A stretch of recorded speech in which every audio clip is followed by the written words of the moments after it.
Well, I was just thinking there, I mean, I thought the play did a wonderful job of exposing, what for many of us is the core issue, and that is power, the power relations that exist between women and their caregivers, between women and their midwives, and of course medical consultants.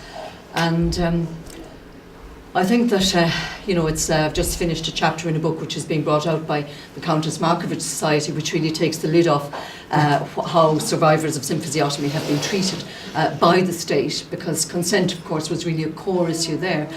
And it was extraordinary to me just, writing the closing lines of that chapter that, you were forced to say, well, look, 100 years ago, women actually had far more control over their births than they do today. I mean, there's absolutely no question. 100 years ago, your midwife came to the house, your midwife was in charge of your birth, you through her were in charge of your birth. Somebody you knew, that you trusted, that you'd had, what we today call continuity of care. And seems to me that, while the atheist, and not to take away for a moment from the size of the problem, that there are, other issues out there. I mean, if you're looking at, for example, centralisation, which very much, goes in the opposite direction in terms of control for the woman. The greater the level of centralisation, the less control she's going to have.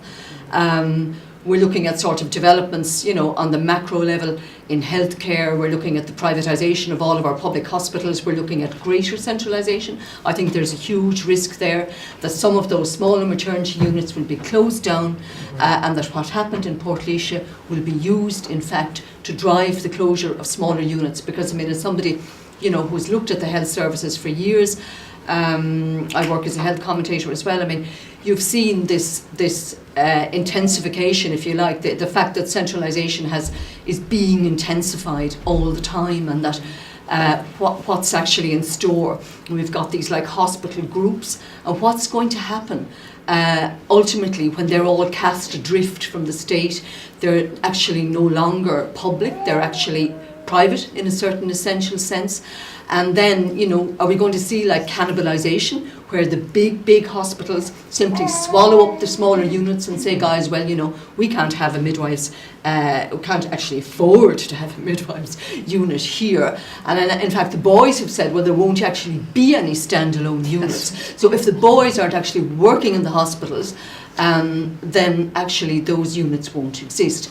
So, I mean, I think that we're at a very critical moment in our history.